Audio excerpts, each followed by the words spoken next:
Good morning. Appreciate the presence of each one. We have visitors with us. It's good to have you in our number and hope we can encourage you while you're here. You may not hear anything new this morning, and that's on purpose. I really wanted this morning's lesson to be one where we just remind each other of a few things when it comes to our speech and the use of our words. So if you're visiting this morning, maybe there is something that's going to be presented that's new to you. And if that's the case, we'd love to be able to talk with you about those things if you have any questions about them. But I do think this is a very important topic when we think about speech. And as it says, think before you speak. Don't think after you spoke that probably wasn't the best thing to say or the best way to say it. But to think before you speak. It is really difficult to purposely slow down enough to consider what I'm about to say before I say it. You've heard a lot of lessons, so you know that's true.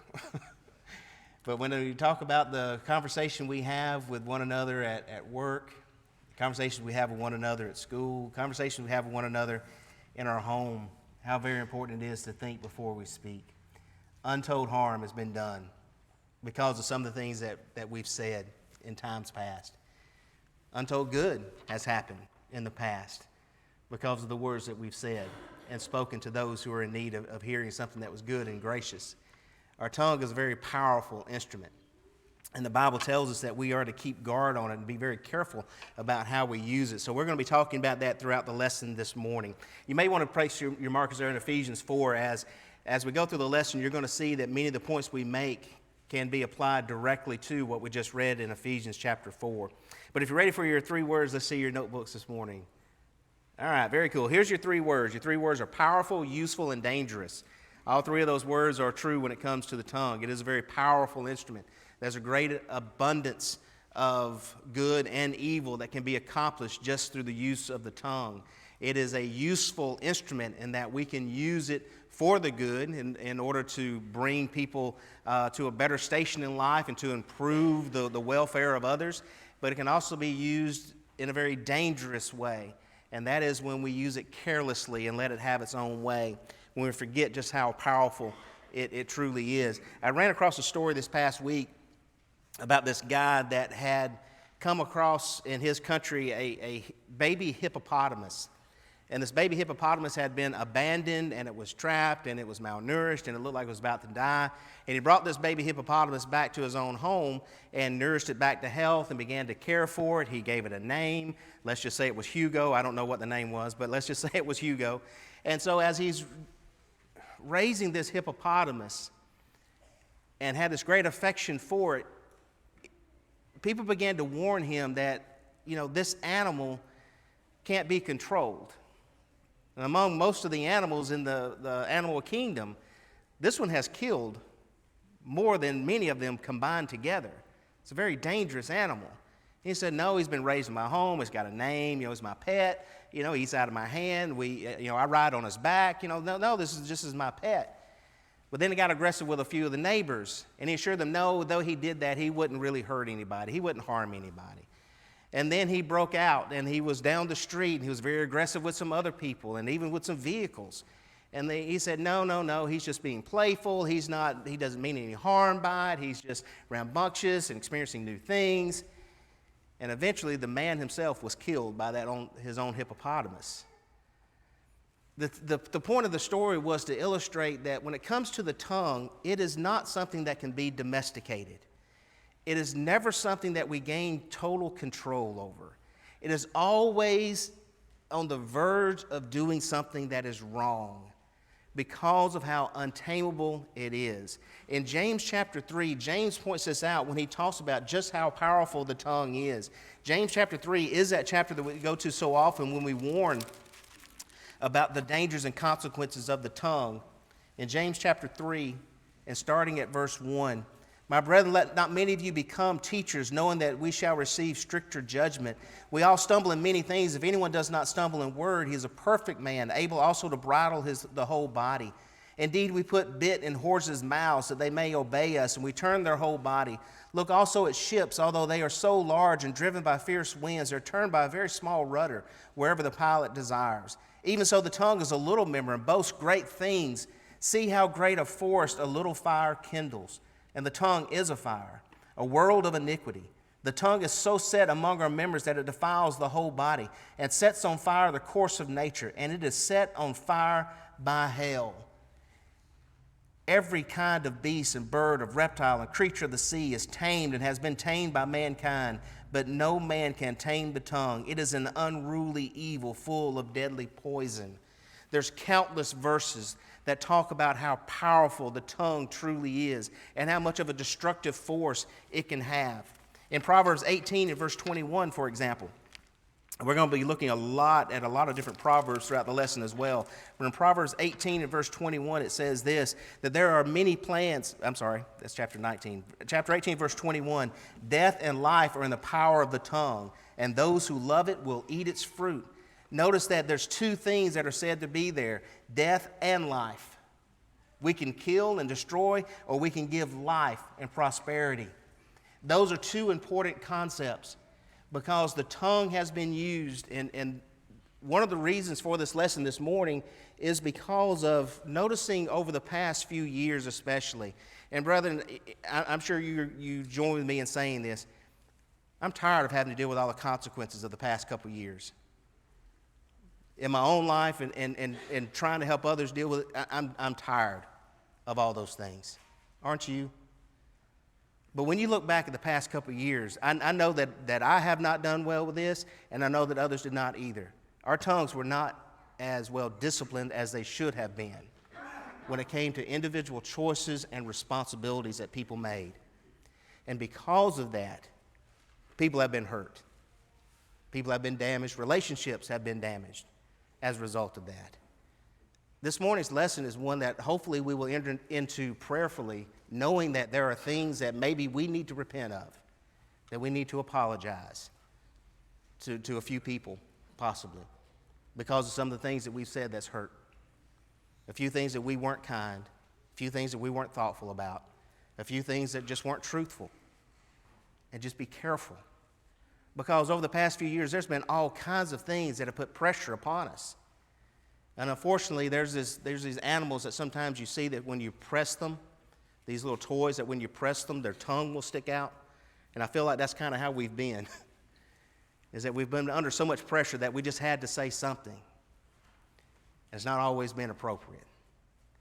Death and life are in the power of the tongue. Though there may have been things that have been destroyed, things that have been, people who have been hurt, things that have been damaged, there's also power of life that can be restored, be renewed, and be helped all over again. Proverbs 15 and verse 4.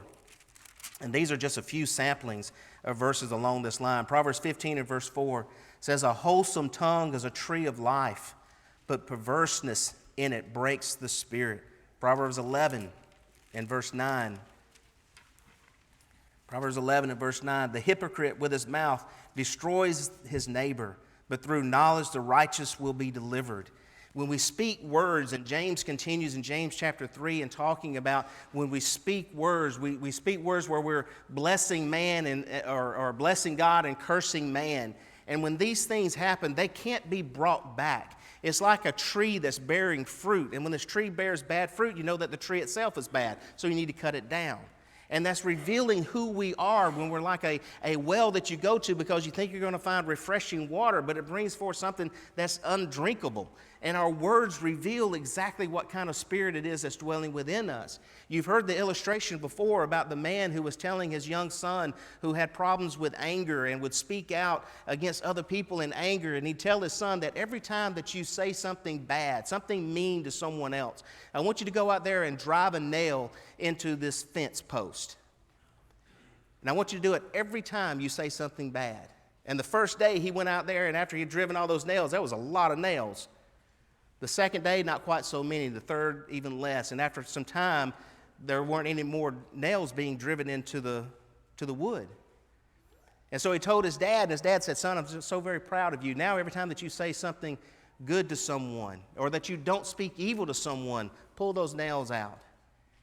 And you remember how the story goes, that after a few months, he's pulled all the nails out. But you remember what remained?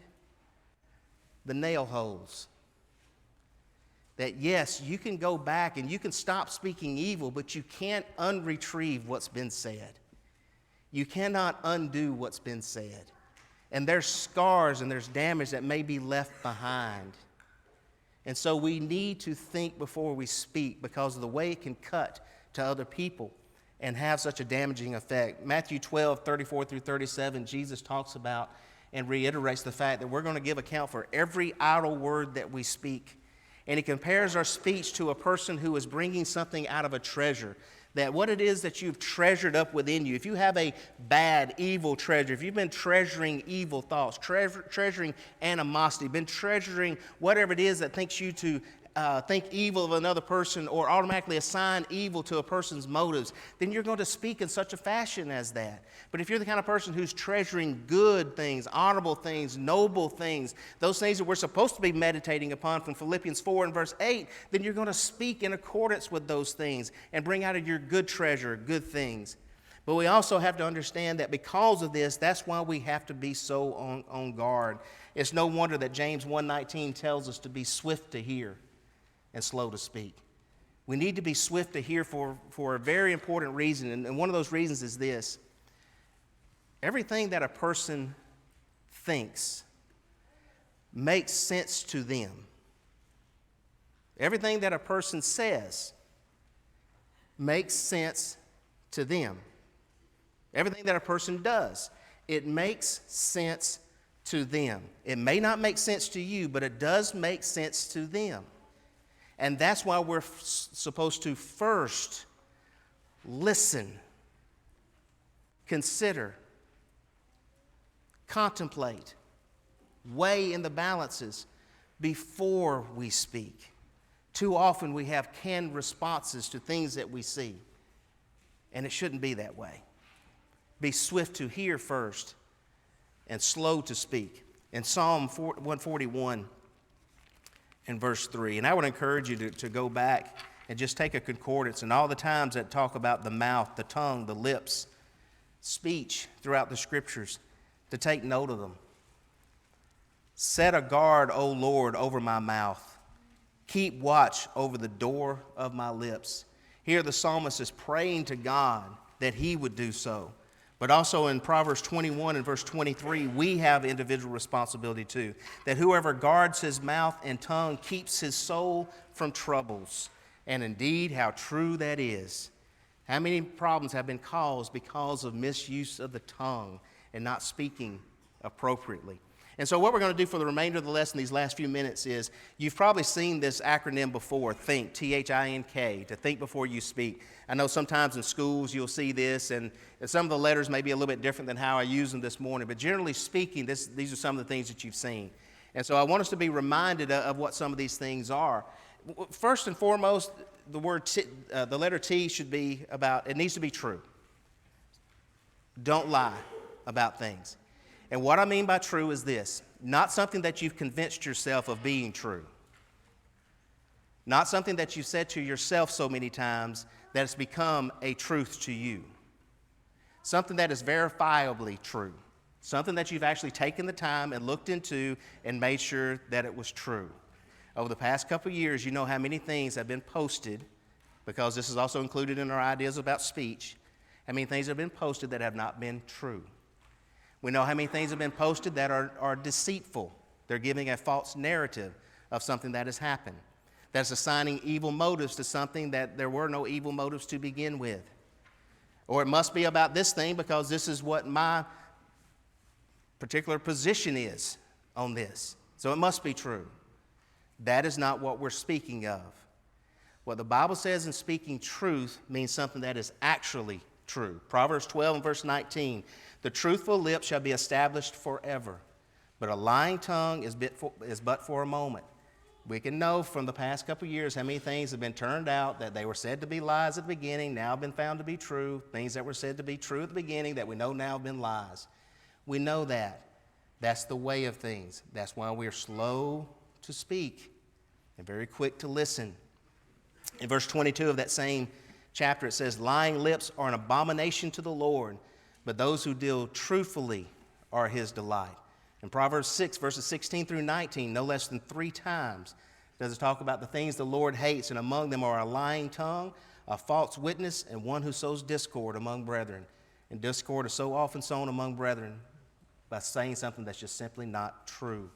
It needs to be helpful, something that is beneficial, something that is inspiring to other people. Colossians 4 and verse 6 says, "Let your speech always be with grace, seasoned with salt, that you may know how you ought to answer each one." In Ephesians 4 and verse 29, it was talking about something that imparts grace to the hearers, something that improves the situation. It's like salt. It makes it easier to listen to. It makes it palatable.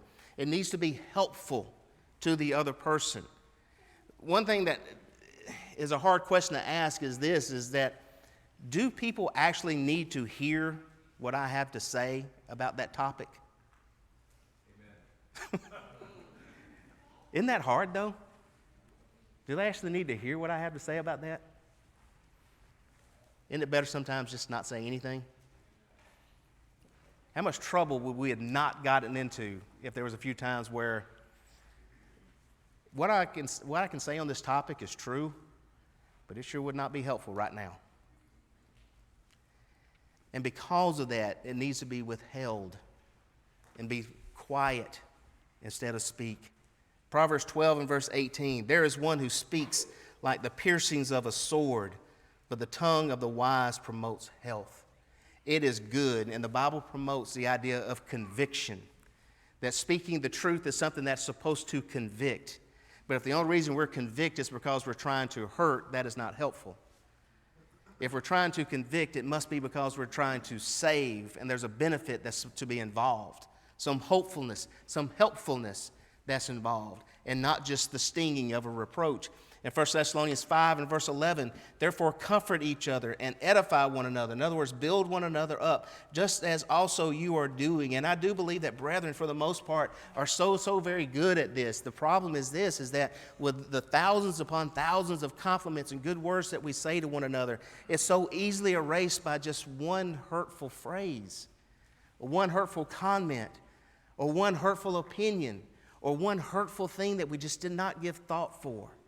And it didn't help, it hurt instead. And they can have a lasting effect. A world is set on fire, James 3 says, by just a little bit of a spark. Even if we are going to rebuke, think about things where we say something about a person's past and how they did or what they decided or how they had reacted in the past. Paul does this in 1 Corinthians chapter 6, 9 through 11, where he talks about in very strong language, and we use this language to illustrate that there are unrighteous people who are not going to inherit the kingdom of God, and there are fornicators and idolaters and adulterers and homosexuals or sodomites or thieves, covetous, drunkards, revilers, extortioners. None of these people, Paul says, are going to inherit the kingdom of God, and such were some of you. And if Paul had stopped right there, would it have been convicting? But would it have been helpful? And so when you see at the end of this, Paul says, "but." And you see so much encouragement and hope and inspiration that's given, and helpful as it is to all of us to know, but you were washed, and you were sanctified, and you were justified in the name of our Lord Jesus and by the Spirit of our God. So therefore, our language needs to also be very innocent. It doesn't need to be filled with all kinds of filth and these types of ways of looking at things that pervert and just make it so ugly. Paul said in Ephesians 5 and verse 4, even after chapter 4, he goes on to talk about some of the speech that we use when he says, "Neither filthiness nor foolish talking or coarse jesting, which are not fitting, but rather the giving of thanks."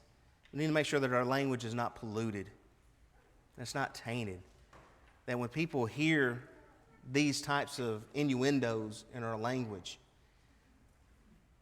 that it destroys the purpose for which our speech ought to be, and that's the giving of thanks.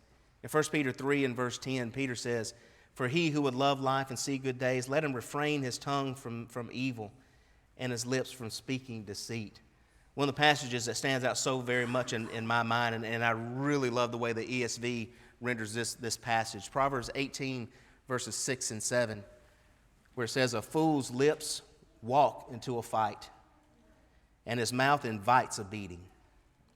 A fool's mouth is his ruin, and his lips are a snare to his soul. There are some people that when you speak to them, they're just looking for a fight. And they get it.